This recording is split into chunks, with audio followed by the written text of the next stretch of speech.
ერთ ძალიან საინტერესო თემას უნდა შევეხო, ეს თემა არის საქართველოს თავდაცვის ძალები. ამ თავითვე ვიტყვი, რომ მე უკლებლივ ყველა ჯარისკაცს, უკლებლივ ყველა ოფიცერს, ან მოდი ასე მაინც ესე ვიტყვი თქვენის ნებართვით, რომ ეს სიტყვა რომ მოვაცილოთ უკლებლივ მეთქი, მოკლედ საქართველოს შეერაღებული ძალების თავდაცვის ძალების ოფიცრებს 97%-ს, ჯარისკაცებს რაღაც 94%-ს, ხო, ყველას მოკლედ, ბევრს, უმრავლესობას, მე ვუდასტურებ პატივისცემას, მე ვიცი, რამდენად ბევრი პატრიოტია თავდაცვის ძალებში. ზოგს, უმრავლესობას არა, ვიცნობ. ვისურვებდი, რომ როგორც მოქალაქეებს, მათ იმ მიმდინარე პროცესებზე დაეფიქსირებინოთ, თუ დაეფიქსირებინათ საკუთარი პოზიცია მიმდინარე პროცესებზე დაწყებულებზე გასული წლის დეკემბრიდან, როცა დეკემბერში განსაკუთრებით, იანვარში განსაკუთრებით, როცა სისხლს ასმევდნენ მათივე თანატოლებს ან მათივე მეგობრების შვილებს. ეს ყველა ვიცით, პერსონალურადაც შემიძლია ვთქვა, აი შენ უნდა გეთქვა და შენ უნდა გეთქვა, სწორედ შენ უნდა გეთქვა, მეთქი არ დავასახელებ რასაკვირველი.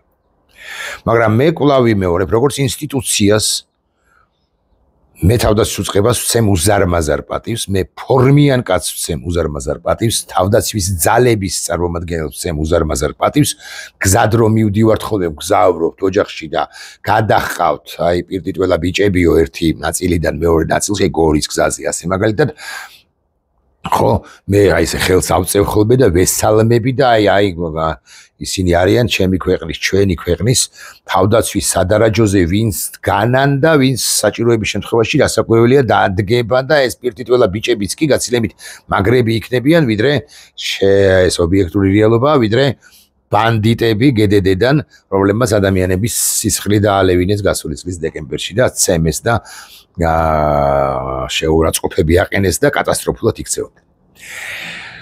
ეს არის ერთი აბზაცი. ეხლა მეორე აბზაცი. თავდაცვის უწყების ხელმძღვანელს მინისტრ ირაკლი ჩიქოვანს მე ვიცნობ ახლოს. 2025-ია ახლა. 8 წელია ურთიერთობა არ მქონია. 8 წლის წინ, 10 წლის წინ, 12 წლის წინ, როცა ის თავისუფალი დემოკრატების წევრი იყო განსაკუთრებით მაშინ, ანუ ალასანიას გუნდის. მე მასთან არა ყოველდღიური, მაინც და მაინც, მაგრამ ყოველ კვირაში ერთხელ ურთიერთობა მქონდა. საერთოდაც მე ძალიან მიჭირს ეს ჩემი მინუსია, ულახtildeლად ვლაპარაკობ. ძალიან მიჭირს შემოკრიტიკება იმ ადამიანებისა, კრიტიკა, ლანძღვა თუ გნებავთ ასე ვიტყვი. არ გამილანძღავს ბევრი მათგანი, მაგრამ მოკლედ კრიტიკა იმ ადამიანებისა, რომლებთანაც ძალიან მიჭირს, რომლებთანაც ურთიერთობა მქონია, საჯარო პირებს გულისხმობ. აბა ეხლა არასაჯარო პირებს, რომლებთანაც ურთიერთობა მქონია, იმათ ვეჭხუბები 3 დღეში 7 ჯერ. და პირებს, რომლებიც საჯარო პირები არიან და რომთანაც ურთიერთობა მქონია, ძალიან უნდა გადამაფსიხონ ხოლმე პირდაპირ მნიშვნელობით, რომ მე მათზე ორი სიტყვა ვთქვა, აი სოზარ სუბარმა 95-ში ერთად მუშაობდით. გადამაფსიხა თავისი ქმედებებით. და იძულებული ვიყავი, რომ ის არა მარტო გამეკრიტიკებინა, არამედ ჩემი სიტყვებით მიყვარს ამ სიტყვის მოშველიება, ხმარება მიმეჭიკარტებინა, ჩემეული გაგებით ყოველ შემთხვევაში. თეა ზოლუკიანი, რომელთანაც 2-ჯერ, 3-ჯერ, 5-ჯერ, 7-ჯერ მქონია ურთიერთობა, წუხარ რომ მომიხდა მასზეც 7-8, 14 და 47 მძიმე სიტყვის თქმა იმსახურებს თეა ზოლუკიანი, იმდენად გადამაფსიხა. ბევრი არ დამისახელებია სხვათა შორის, ესე პერსონალურად, თუმცა გამარჯვებას არ მეუბნებიან ხოლმე. არა, 1-2 დავასახელე და გამარჯვებაც არ მითხრეს. კარგი, მათი პრობლემაა ეს. და ასე შემდეგ და ასე შემდეგ. ირაკლი ჩიქოვანზეც მიჭირს. მაგრამ ირაკლი ჩიქოვანი, მიუხედავად იმისა, რომ 8 წლის წინ, 10 წლის წინ კარგი ურთიერთობა ჰქონდა, არ გიმალავთ. ხო, ის თავისუფალი დემოკრატების წევრი იყო განსაკუთრებით იმ პერიოდში და მასაც სხვათა შორის არც თუ კარგად მოექცნენ, ამასაც ობიექტურად ვიტყვი 2016 წელს. არ მოექცნენ კარგად. ეს სხვა ისტორიაა, მაგრამ მაინც ძალიან მოულოდნელად გაიგო რაღაცების დაობაზე ინფორმაციები. აი, თუ არ ვწდები გორში იყო, თუ არ ვწდები, შეიძლება მეშლება. ხო, გზად იყო, მოკლედ და გაიგო და გაგიჟდა და მისი ღირსების შემლახავი იყო რაღაც პოსტფაქტუმ რაღაც ინფორმაციების გაგება, მაგრამ ეს სხვა ისტორიაა, მე ვიცი ეს ისტორია, აქვე ვიტყვი. ირაკლი ჩიქოვანი მოკლედ ჩემო მეკრიტიკა და არა რბილი, არამედ არა რბილი და თბილი და თქმილი, არამედ მძიმე და უფრო მძიმე სიტყვებით. ჩიქო, რო იყო ის კაცი, მას ირაკლი ჩიქოვანი ვუწოდე მერე ჩიქო რო იყო ჩემთვის და მე უთხარი ვთქვი მასზე რომ აი ესე და ესე მეთქი და მას ვთქვი რომ ის ბანდის წევრია. დიახ, ირაკლი ჩიქოვანი ამას თავად აღიარებს, არ აღიარებს.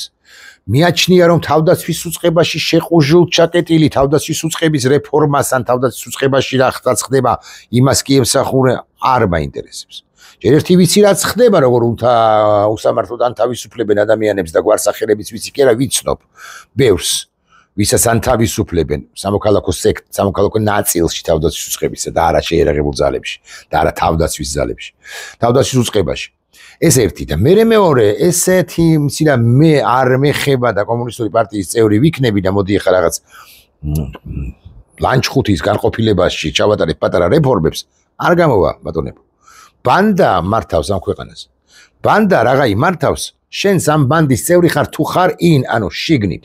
და გინდა არ გინდა იაკლიაშვილის კრიტიკა იქით იყოს. ვინც არ გიცნობთ და ვინც ჩემზე სიტყვა მწარეა და ჩემზე პირდაპირია და ჩემსავით დაკომპლექსებული არ არის რიგ შემთხვევებში.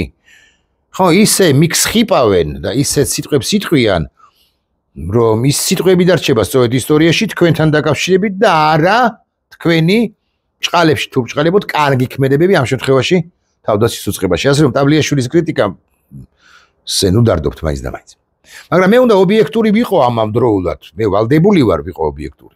და ირაკლი ჩიქოვანი რომელიც 3-ჯერ 4-ჯერ არ ვიცი ბოლო 30 ვიდეო ბლოგში პირობითად 3-ჯერ შემომეკრიტიკა კი არა ძალიან ძიმე სიტყვებით თქვი მასზე ვუწოდე რა მას ბანდის წევრი და ესეც ძალიან მეტკინა კი არა ძლივს გადავლახი მაგრამ არა ის წულუკიანს უწოდებ დღეში 7-ჯერ და აი 30 დღეში 3-ჯერ უწოდე ჩიქოვანს ხო და მიჭირს ირაკლი ჩიქოვანზე ეხლა უნდა ვთქვა დადებითი ამბავი, დადებითი სიტყვა. აი ხა თქვენ მომედავებით რა საკვირველია. დადებითი ბჭყალებში.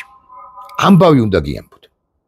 ამერიკელებმა ამ 3 თვის წინ საქართველოს და კონკრეტულად თავდაცვის უწყებას შესთავაზეს, რომ ერთობლივი წვრთნები Agile Spirit 2025, რომელიც თუ არ ვცდები მე-12-ად იმართება საქართველოში და ამჯერად უკვე თურქეთშიც ჩავატაროთ და მიმართეს თავდაცვის უწყების ხელმძღვანელს. თავდაცვის უწყების ხელმძღვანელმა ჩიქოვარმა შესანიშნავად იცოდა და იცის, რომ Agile Spirit-ის ჩატარება ძალიან მნიშვნელოვანია ბევრი თვალსაზრისით, მათ შორის საქართველოს დე-ფაქტო ხელისუფლებაზე რომ ამბობენ, რომ ის პრორუსულია, თუ ის ამერიკელებთან და არა მხოლოდ ამერიკელებთან ერთად მიიღებს ერთობლივ წვრთნებში მონაწილეობას, ამის გაპიარებას კი შეიძლება და თქმა იმისა, რომ აგე როგორ ღავართ პრორუსები, როცა ამერიკელები აქეთ გვთავაზობენ წვრთნებს და ჩვენ ამ წვრთნებში ენთუზიაზმით მონაწილეობთ, აგე მე-12 წელიწადია, თუ მე-14 შეიძლება ვნახავ ამას, კარგად ჩავხედავ და ირაკლი ჩიქოვანმა ეს მომენტუმი იგრძნო, რომ ამერიკელების ეს გულწრფელი შემოთავაზება სათავისოდ უნდა დაეტრიალებინა საქართველოს მოქმედ დე-ფაქტო ხელისუფლება ბანდას. მაგრამ ირაკლი ჩიქოვანი ამ გადაწყვეტებას მარტო ვერ მიიღებდა. და რასაკვირველია ესტუმრა ვიცე-პრემიერი თავდაცვის უწყების ხელმძღვანელი ესტუმრა პრემიერად წოდებულ ბანდიტს ირაკლი როგორია კობახიძეს. კობახიძეს ჩემს ხელთარსებული ინფორმაციით ჰქონდა უაღრესად ნეგატიური რეაქცია. რა ამერიკელები, რა ერთობლივი წვრთნები, რა სიგიჟია, არავითარ შემთხვევაში. ჩიქოვანი ცდილობდა დაესაბუთებინა ირაკლი კობახიძისათვის, რომ ეს ამ კუთხითაც მნიშვნელოვანია, რაზეც კი ამბეთ, რაზეც გესაუბრეთ ახლა, რომ ჩვენ მოვახერხებთ და გავაპიარებთ ამას. მაგრამ კობახიძე როგორც FSB-ს აგენტი ძალიან უფრთხოდა მინიმუმ 2 ცენტრიდან, საბოლოო ჯამში 1 ცენტრია ეს, მაგრამ მაინც რეაქციას. ეს არის ცენტრი აბასთუმნისა და ცენტრი მოსკოვისა, ანუ ბიზინა ივანიშვილისა და მისი ნაჩალნიკების FSB-დან რეაქციას. რას იტყვიან ისინი, რას იტყვის ბიზინა, თუ ჩვენ ამას არა, მის გარეშე ვერც მივიღებთ გადაწყვეტილებას, მაგრამ რომ შევთავაზოთ და რომ დავუსაბუთოთ აუცილებლობა ამგვარი წვრთნების ჩატარებისა საქართველოში და ერთობლივი წვრთნების ამერიკელებთან ერთად, ბიზინა ივანიშვილს როგორი რეაქცია ექნება, ხომ არ დაგვიშლის, ხომ არ დაგულანძღავს, ხომ არ გვეჭხუბება, ხომ არ გვეტყვის იმას, რომ არავითარ შემთხვევაში ის ხო არ შეიძლება ჩატარება, ის ხო რეალური მმართველია. ირაკლი კობახიძეს ახლა წამოსდა შუბლაძესთან ინტერვიუთ წოდებულ რაღაცა სიგიჟეში არასწორობაში რომ მე რასაკვირველია ყველაფერს შეუთანხმდებდიო ბიზნე ივანიშვილს აი ამერიკელთან კონტექსტში თქვა რუბიოს წერილსო მე თუ გამომიგზავნიდნენ მე ამას რასაკვირველია ივანიშვილს ვაჩვენებდიო რატო ვაჩვენებდი ჩვენ შინერჯის ბიზნე ივანიშვილი ხო მხოლოდ საპატიო თავმჯდომარეა და გავიგეო დაგაფუძდათ მაგრამ ხო არ არის ის ფორმალური მართალი პრემიერს რატო აქვს რატო უნდა აუცუნცულოს წერილი აბასთონის უღრანებში შეშლილი სამყაროს ბინადარს. ხო და კარგით გავარებოთ ახლა ამას თავი და ირაკლი კობახიძე მოკლედ ირაკლი ჩიქოვანმა მოახერხა და გადაარწმუნა. ირაკლი ჩიქოვანის გადარწმუნების შემდეგ ირაკლი კობახიძე წავიდა. დაგაზა. აბასთუმანში. მოკლედ აბასთუმანში იყო თუ შეკვეთილში რა მნიშვნელობა აქვს შეხვდა ბიზნე ივანიშვილს. და ბიზნე ივანიშვილს დაუსაბუთა ისაც ირაკლი ჩიქოვანმა დაუსაბუთა თავად მას. ამგვარ წრნებში მონაწილეობის აუცილებლობა. ირაკლი ჩიქოვანს მაინც უნდა ჩავუთვალოთ პლუსად, იმიტომ რომ კი კარგია, რომ თავდაცვის უწყება მართლა კარგია ეს.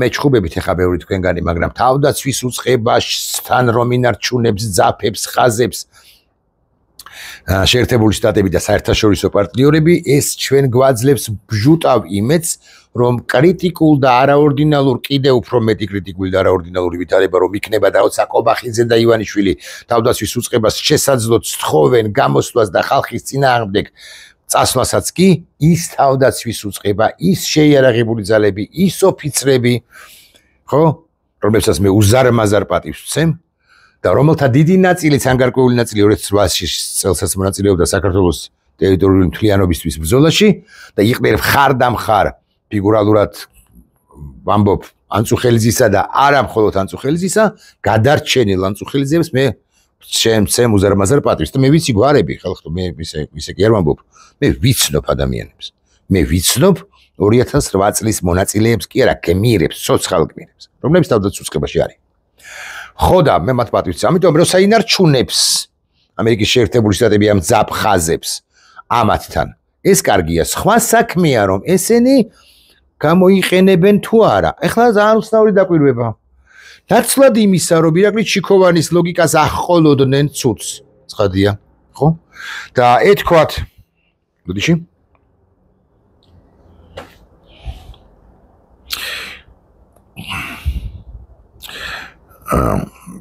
ნაცვლად იმისა რომ ირაკლი ჩიქოვანის ლოგიკას ახყოლოდნენ და ეს დაეპიარებინათ კარგად და ეთქვათ რომ აგე ჩვენ არა ვართ რუსები აგი ამერიკელები ჩვენთან ერთად არიან ხალხო რას მელაპარაკებით ბიზნე ივანიშვილმა კი დაამოხროჭა და თქვა რომ იქნება უჩუმრად ჩუმად ჩავატაროთ რუსები ამისა და გამო არ გაღიზიანდნენ ეს ჩინია ბიზნე ივანიშვილს რუსების გაღიზიანებისა ხო ეს კარგად რომ ვიცოდეთ ამავდროულად ირაკლი ჩიქოვანს თუნდაც მოდი მაინც ეხა ფინმე რომ არ მომედავოს და შესაძლოა სრულყოფილად ვერ ვაწარებობ თქვა აზრს იმის თაობაზე რამდენად კარგი საქმე გააკეთა ირაკლი ჩიქოვანმა ამერიკელებთან შეინარჩუნა რა ურთიერთობები ინარჩუნებს რა ურთიერთობებს მოდი მაინც ესე ბჭყალებში ჩავსვავ ირაკლი ჩიქოვანისთვის ირაკლი ჩიქოვანის საკებარ სიტყვებს ვაკებ ოღონდ ბჭყალებში მაგრამ უფრო ვაკებ ცხადია ვაკებ კი არა მესმის ამერიკელებისა რომლებმაც სწორედ თავდაცვის უწყებას მიმართეს ისინი ინარჩუნებენ ძაფებს და ეს არ არის მხოლოდ ჩემი ანალიზი აქვე გეტყვით გასაგებია რომ 1-7 დღეა ვფიქრობ ამ თემაზე მაგრამ ჩემი ფიქრი არ ეყო ამას ჩემი დასკვნები არ ეყო ამას და მე გავიარე კონსულტაციები პროფესიონალ სამხედროებთან უსაფრთხოებისა და თავდაცვის უწყების ხელმძღვანელებთან რომლებმაც მითხრეს რომ ირაკლი კარგად გაიგე კარგად უნდა გავიგოთ რომ თავდაცვის ძალებისთვის ჯარისკაცებისთვის ოფიცრებისთვის ნაწილებში მყოფი პირებისთვის პროფესიონალი ჯარისკაცებისთვის მეომრებისთვის კარგია რასაკვირველია რომ ისინი იღებენ ხელფასს დროულად პენსია და პენსიას რა ვგასაუბრებ დანამატ პრემიას აქვთ ჯანდაცვის პაკეტი აქვთ სოც პაკეტები ოჯახები დაზღვეული ყავთ და ასე შემდეგ აქვთ უთფასო მობილური რაღაც სარგებლობის შესაძლებლობა თავდაცვის უწყება ამას ისტუმრებს მაგრამ საქართველოს არის ძალიან მოწყვლადი ქვეყანა ძალიან სუსტი და სუსტებული სხვა შორის ირაკლი ჩიქოვანის ბრალი ამაში არ არის პატარა აქვე ვიტყვი ისევე როგორც პრაქტიკულად ყველა მინისტრისა 12 წლიდან და ასე შემდეგ იმიტომ რომ ვერ იცავდნენ ისინი პოზიციას იმისთან ამასთან დაკავშირებით ბიუჯეტი გაზრდილი იყო მათ შორის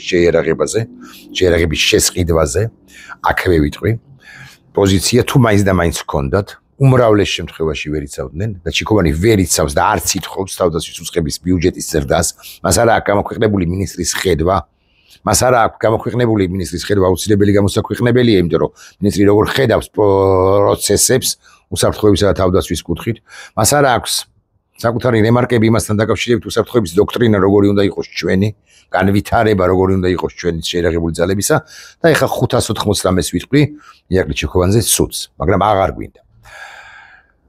იმას კი ვიტყვი, რომ ამერიკელები ხო გავიარე კონსულტაცია ამ ჩემს მეგობარ ახლობლებთან, რომლებიც მეუბნებიან, რომ თავდაცვის უწყების ხელმძღვანელები კი არა ოფიცრები, თავდაცვის ძალების. მარტო ბინით არ უნდა იყვნენ დაკმაყოფილებულნი. მარტო მობილურებით, ჯანდაცვის საპენსიო სისტემით თუ ჯანდაცვის პროგრამებით და ასე შემდეგ. მათ უნდა გაუჩინო განცდა, რომ ეს რაღაცა შესანახი უწყება კი არ არის, ეს არის უწყება, რომელიც ქვეყანას არ ემსახურება, ან მომავალში უნდა მოემსახუროს. და ამ განცდას, ამ ძაფს ინარჩუნებენ ამერიკელები, ამერიკელები მათ ეუბნებიან ირიბი მესიჯია ეს, რომ თქვენ არ ახართ მხოლოდ რაღაცა 30,000 კაცი სალღავ ყავს, მაგრამ პირობითად რაღაც 22,000 კაცი შეყრილი თავდაცვის უწყება, თავდაცვის ძალებში, რომლების პენსიას იღებენ. თქვენ საჭიროების შემთხვევაში უნდა იყოთ მზადყოფები. აი ამას ემსახურება ეს ეჯაილ სპირიტი. C. რომელიც ამასთან ეს მნიშვნელოვანია, მონაწილეობა მრავალეროვნულია. მონაწილეობენ დამკვირვებლის სტატუსით იაპონია და სომხეთი. სომხეთის მონაწილეობა ძალიან საინტერესოა ამ პროცესში. მრავალეროვნულია მონაწილეობენ ლიტველები, ერთ წარმოვთქვა.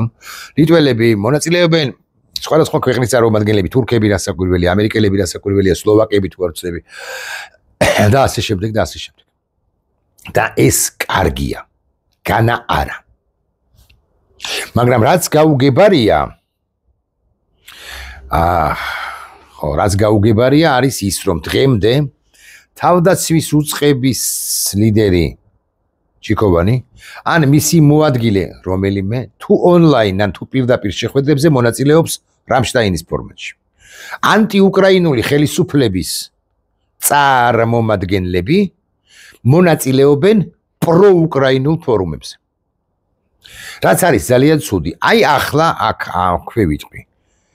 39 შეხვედრა გაიმართა ონლაინ, მონაწილეობდა თავდაცვის მინისტრის მოადგილე ამ შეხვედრაში ონლაინ რამშტაინის ფორმატით. დაფუძნებული ეს რამშტაინი ბაიდენის ადმინისტრაციის პირობებში ლოიდ ოსტინის მიერ.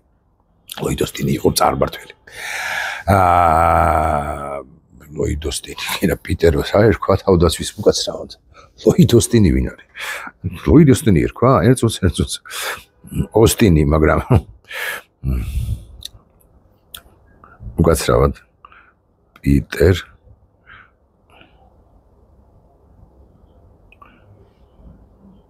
არა, უკაცრავად. აი მე ბიჭო.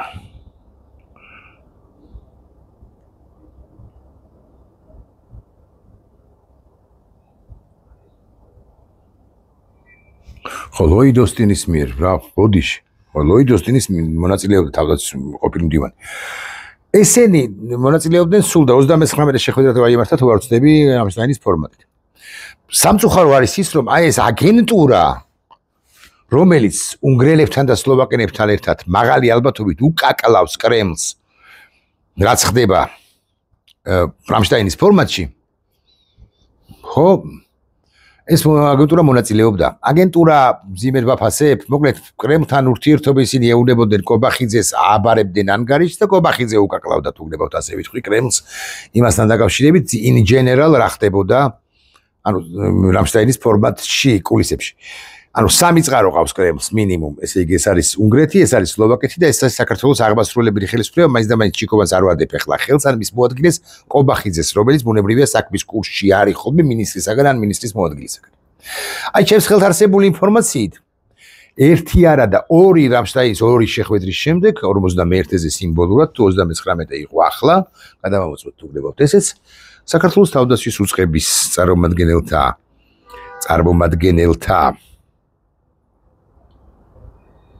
29 უკაცრავად. 29 შეხვედრა ყოფილა, ბოდიშს ვიხდი. მოკლედ 31 შეხვედრაზე თავდაცვის უწყების წარმომადგენლებს საქართველოსთან აღარ მიიწვევთ. თუ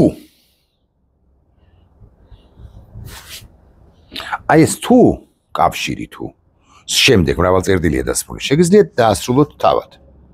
არა, თუ თქვენ ვერ ასრულებთ, მე დავასრულებ. თუ საქართველოს აღმასრულებელი ხელისუფლება კი არა, ბანდიტი ბიძინა ივანიშვილი ზნეს ფერსა და ჩვეულებას და საქციელს არ შეიცვლის. ეს 30 და 31 შეხვედრები წელს 2-3 შეხვედრა გაიმართება კიდე და წლის ბოლომდე საქართველოს ამოაგდებენ ამ ფორმატიდან. მით უფრო თუ სექტემბერში იქნება მიღებული მეგობარი აქტი. ირაკლი ჩიქოვანი არ შებიქია, არ გადაცემის დასაწყისში, ვიდეობლოგის დასაწყისში. ვაქებ მეთქი და ვთქვი, ჭყალებში ჩავსვი, მაგრამ ვაქებ ჭყალებში თუნდაც იმის გამო, რომ ის კობახიძეზე ადეკვატური იყო ეჯაილსფირთან დაკავშირებით. მან შესანიშნავად იგრძნო, რომ ამერიკელებთან ახლა სრული ჩაჩეხვა მათ შორის თავდაცვის ხაზითაც იქნება კატასტროფული. ამერიკელებიც გრძნობენ ამას, იმიტომ რომ სჭირდებათ საქართველოს როგორც პროამერიკული ქვეყანა და ყველა ხავს ებღაუჭებიან.